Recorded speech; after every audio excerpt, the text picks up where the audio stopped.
안녕하십니까? 저번 시간까지 우리는 후기 인상파 화가 폴 세잔에 대해 알아보았고, 이번 시간에는 20세기 최고의 화가로 평가되는 파블로 피카소에 대해 알아보겠습니다.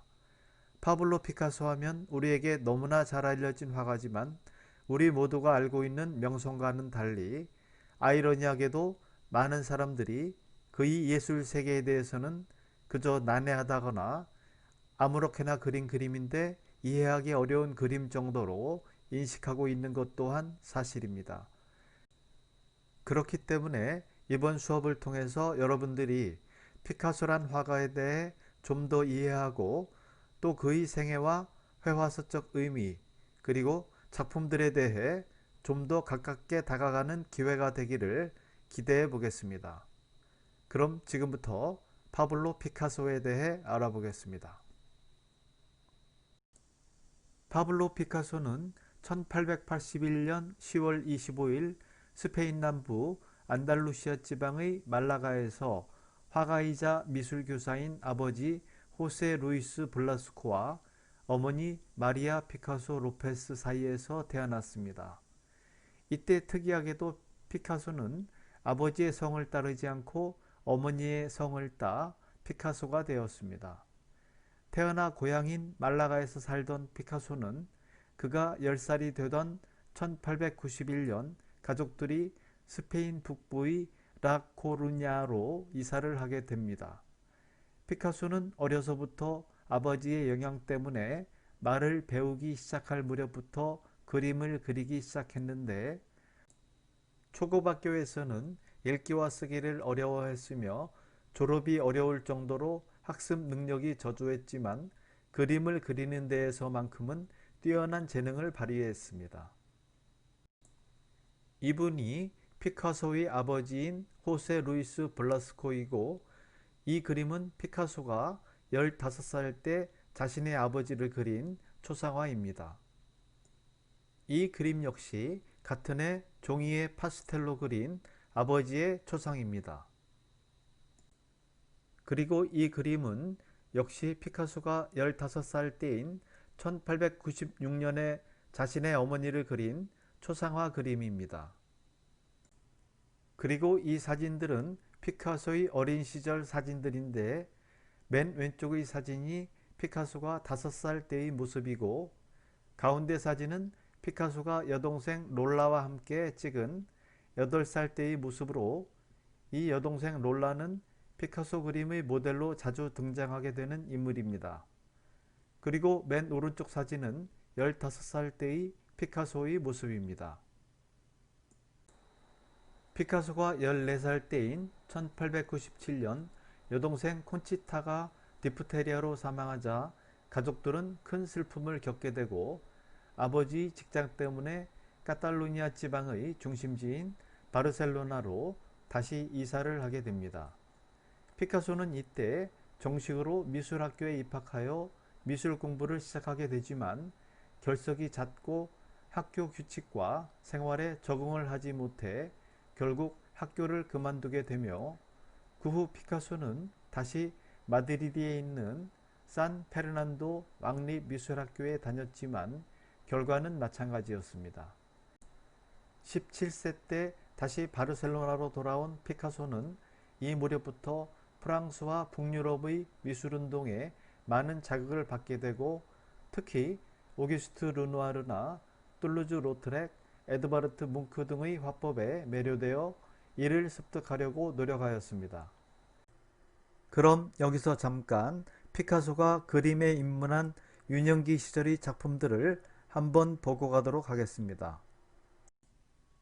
피카소는 어려서부터 종이에 자신의 주변 것들을 보고 그리기 시작했는데 이는 피카소의 주변 환경이 그런 영향을 주었다고 보여집니다. 좀 전에도 설명했듯이 피카소의 아버지는 미술교사이자 화가여서 피카소가 태어나 말을 배우면서부터 그림을 그리기 시작했으며 아버지에게서 그림을 배울 수 있었습니다. 이 그림은 피카소가 9살 때 투사를 그린 그림으로 이 그림이 피카소의 첫 유화작품으로 알려져 있습니다.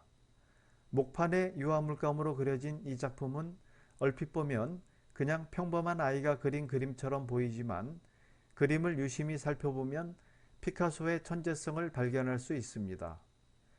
9살 나이면 우리 나이로 치면 10살, 초등학교 3학년쯤 될 텐데 노란 옷을 입고 말을 탄 투사의 자세나 형태, 그리고 그가 타고 있는 말의 모습 등을 보면 그 정도 어린아이가 그렸다고는 믿기지 않을 정도로 뛰어난 관찰력과 묘사력이 돋보이는 그림이라고 할 수 있습니다. 이어서 이 작품은 피카소가 10살 때 그린 드로잉으로 종이에 연필로 비둘기를 그린 그림입니다. 피카소의 아버지는 그가 비둘기 다리를 칠해야 하는 실내 장식 그림에 자기 아들을 참여시키기 시작했습니다. 이 그림은 그 당시 그려진 비둘기 그림이고 이 작품에도 두 그림 위에 비둘기가 그려져 있는 드로잉으로 같은 시기에 그려진 작품이라고 할 수 있습니다.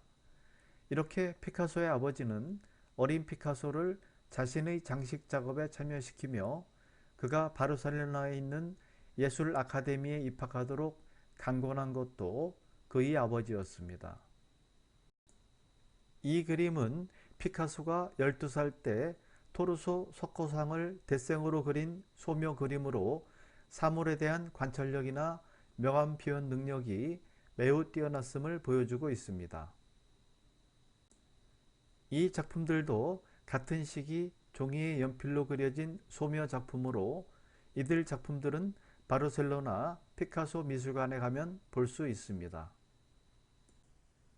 1894년 바르셀로나로 이주한 피카소는 1895년 라 논하 미술학교에 입학을 하게 됩니다. 입학 당시 시험관은 이 아이의 특출난 재능에 매우 놀랐다고 합니다. 이 무렵 피카소는 그림의 주제를 행인이나 어부, 목욕하는 사람, 수많은 이웃들, 친구, 돈키호테 같은 아버지, 어머니와 누이 등의 주변인들을 소재로 하였습니다. 이 작품은 이 시기에 그려진 맨발의 소녀란 작품으로 그러한 주제에 속한 그림이라고 할 수 있습니다. 그리고 피카소는 특히 이 시기에 카톨릭에서 영감을 받은 주제나 가족의 초상화를 즐겨 그렸습니다. 이 작품이 피카소가 15살 때 가톨릭 신앙으로부터 영감을 받아 그린 첫 성찬식이란 작품입니다. 이 작품은 피카소가 미술학교를 다니면서 완성한 크기가 큰 최초의 대형 작품으로 바르셀로나에서 열린 주요 전시회에서도 매우 주목받은 작품입니다. 피카소가 이 작품을 완성했을 때가 불과 15살이었으니 그의 실력이 과히 천재적이다라고 밖에 표현되지 않습니다. 이 작품은 가톨릭 신자인 소녀가 제단에 무릎을 꿇고 첫 영성체를 받고 있는 모습을 그린 그림으로 이 작품에 등장하는 모델들을 살펴보면 왼쪽의 두 인물이 피카소의 아버지와 어머니이고 제단에 무릎을 꿇고 있는 소녀가 피카소의 여동생 롤라입니다. 피카소는 평소 이런 말을 했다고 합니다. Learn the rules like a pro, so you can break them like an artist. 전문가처럼 기존의 룰을 배워라. 그래야 예술가처럼 그 룰을 깰 수 있다. 이 말은 그림의 사실적 표현 능력이 갖춰져야 비로소 자신만의 예술이 나올 수 있다는 이야기입니다. 그리고 이 작품 역시 첫 성찬식 작품과 같이 가톨릭 신앙으로부터 영감을 받아 그린 작품으로 첫 성찬식과 비슷한 분위기로 그려진 복사란 제목의 작품입니다. 여기서 복사란 가톨릭에서 미사 때 사제의 집전을 돕는 소년을 일컫는 말입니다. 그리고 이 작품은 캔버스에 유화로 그려진 15살 피카소의 자화상으로 그의 첫 자화상 그림입니다. 1897년 가을 피카소는 수도 마드리드로 가게 되고 산 페르난도 왕립미술학교에 입학하게 됩니다. 그의 아버지와 삼촌이 피카소의 특별한 재능을 살리기 위해 피카소를 스페인 최고의 예술학교인 산 페르난도 왕립미술학교로 보내기로 결정을 한 것입니다. 그러나 그곳의 교수법이 따분하다고 느낀 피카소는 잦은 결석을 하게 되고 프라도 미술관을 자주 찾아 그곳에서 벨라스케스, 고야, 엘그레코 등 스페인 회화의 진수를 접하게 됩니다. 과학과 자선이란 제목의 이 작품은 피카소가 정규과정의 왕립미술학교를 다닐 무렵 그린 가로 2m 50, 세로 2m 크기의 매우 커다란 그림입니다. 피카소는 이 그림을 통해 상도 받고 주위의 많은 찬사도 받게 되는데 16세 소년의 그림이라고 믿을 수 없을 만큼 자신감에 가득 차 있고 예술적 기교가 넘친다는 평을 받습니다. 그 무렵 화가이던 아버지는 아들의 예술적 재능을 보고 화가가 되기를 포기했다는 웃지 못할 이야기가 있는데 사실인지 아니면 비유적으로 지어낸 이야기인지는 모르겠습니다. 마드리드의 산 페르난도 왕립미술학교에 입학한 지 몇 달 만에 그는 다시 바르셀로나로 돌아와 친구이자 화가였던 카를로스 카사헤마스와 한 아파트에 살면서 그림을 그렸습니다. 그는 가족들의 초상화, 풍경화, 종교화, 동물들, 투 장면 등을 쉴 새 없이 그렸고 당시 스페인의 거장인 엘 그레코나 벨라스케스 등의 화가 그림들을 따라서 고전적이고 사실적인 경향의 그림을 그렸습니다. 그러다가 조금씩 좀 더 자유롭고 구도가 뛰어난 작품들을 그리기 시작했으며 피카소는 용돈을 벌 요량으로 포스터나 식당 차림표 등을 디자인하기도 했습니다. 이 작품에 등장하는 침상에 누워있는 여자와 수녀에게 안긴 아이는 당시 길거리에서 구걸하고 있던 사람에게 돈을 주고 모델을 부탁한 것이고 왼쪽의 남자는 피카소의 아버지이며 수녀는 수녀로 변장한 10대 소녀라고 합니다. 그림을 찬찬히 살펴보면 그림 중앙에는 침대가 놓여 있고 안색이 좋지 않은 한 여인이 누워 있으며 그 오른쪽에는 환자의 맥을 짚으면서 시계를 들여다보는 의사가 앉아 있습니다. 그리고 침대 건너편에는 한 수녀가 어린아이를 안고 다른 한 손으로는 여인에게 마실 것을 건네주고 있는 그림입니다. 정말 16살 소년이 그렸다고는 믿기지 않는 작품이라고 할 수 있습니다.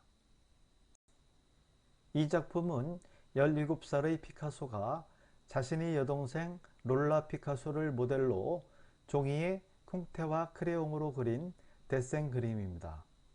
피카소는 여동생 롤라를 모델로 여러 점의 작품을 남겼으며 롤라 피카소는 기꺼이 오빠 피카소의 작품 속 모델이 되어 주었습니다. 이 사진이 실제 롤라 피카소의 모습입니다. 이 그림들이 피카소가 여동생 롤라 피카소를 모델로 그린 작품들입니다. 이 작품들 역시 롤라 피카소를 모델로 그린 또 다른 작품들입니다. 파블로 피카소는 19살 때인 1900년 카탈루냐의 젊은 예술가인 카를로스 카사헤마스를 만나게 되고 그 둘은 곧 절친이 되었으며 그 둘은 함께 예술적 아방가르드의 신화적 도시인 파리로 떠나는 꿈을 공유하게 됩니다. 그해 피카소는 바르셀로나의 엘스 꽈트레 가츠라는 레스토랑에서 첫 개인전을 갖게 되는데 전시작품 중 한 작품이 그해 말 개최되는 파리 만국박람회에 출품되게 되면서 그의 상황이 조금 나아지기 시작합니다. 이곳이 당시 피카소가 첫 개인전을 열었던 바르셀로나의 엘스 꽈트레 가츠 레스토랑입니다. 이 사진은 현재의 모습이고 테이블도 많고 분위기도 괜찮은 제법 크고 비싼 레스토랑입니다. 스페인 내전으로 한때 문을 닫았을 때도 있었지만 오픈한 지 100년이 넘는 유서 깊은 식당이라고 할 수 있습니다. 그리고 이 사진은 피카소가 개인전을 열었던 당시의 엘스 꽈트레 가츠 레스토랑 내부의 모습으로 그 당시 피카소도 이 식당을 즐겨 찾았다고 합니다. 현재의 레스토랑 모습과 많이 차이가 나지 않는 것을 알 수 있는데 사실 이 레스토랑은 1936년 스페인 내전이 일어나면서 결국 문을 닫았다가 1989년에 다시 문을 열었다고 합니다. 그리고 이 사진은 엘스 꽈트레 가츠 레스토랑의 외부의 모습으로 왼쪽은 피카소가 개인전을 열었던 당시의 모습이고 오른쪽은 현재의 레스토랑 모습입니다. 과거와 현재의 모습을 비교해 보아도 크게 달라지지 않았다는 것을 알 수 있습니다. 그리고 이것은 1899년에 피카소가 디자인한 메뉴판입니다. 1899년이면 피카소가 아직 유명해지지도 않았을 때인데 단골 손님이었으니까 디자인을 맡겼나 봅니다. 꽈트로 가츠는 스페인어로 네 마리의 고양이란 뜻인데 참고로 카탈루냐에서는 고양이가 네 마리 있다는 것은 개미도 얼씬 안 한다는 의미로 우리식으로 풀이하면 조용하고 인적이 없다는 뜻이라고 합니다. 피카소는 파리 만국 박람회 출품 덕분에 친구인 까사헤마스와 함께 1900년 말 처음으로 꿈에 그리던 파리에 가게 됩니다. 파리의 몽마르트에 자리를 잡은 피카소는 연작 그림을 주문받기도 하면서 자신을 알리기 시작합니다. 그런데 이듬해인 1901년 2월 늘 함께 그림을 그리고 생활하던 절친 까사헤마스가 파리에서 시련의 아픔을 견디지 못하고 자살하는 사건이 터지게 되고 피카소는 이 사건으로 인해 커다란 충격을 받게 됩니다. 그로부터 몇 달 뒤인 1901년 5월 재차 파리를 방문한 피카소는 몽마르트를 중심으로 자유로운 제작 활동을 하고 있던 젊은 보헤미안의 무리에 합류하게 되며 그곳 파리에서 피카소는 모네, 르누아르, 피사로 등의 인상파 화가들을 접하게 되고 들라크루아나 툴루즈 로트렉 그리고 고갱의 원시주의나 고흐의 열정적 작품 등의 영향도 받게 됩니다. 또한 그는 페니키아와 이집트 예술에 열중했고 고딕 조각이나 일본의 우키우에 등 모든 것에 관심을 갖게 됩니다. 그 당시 피카소는 프랑스어를 전혀 할 줄 몰랐으며 세계적인 도시 파리의 모습에 대혼란을 겪고 있었고 또한 도시의 화려함 이면에 가려진 소시민들의 빈곤과 비참함을 목격하였으며 온갖 질병으로 가득한 도시의 가난을 두려움으로 직시하게 됩니다.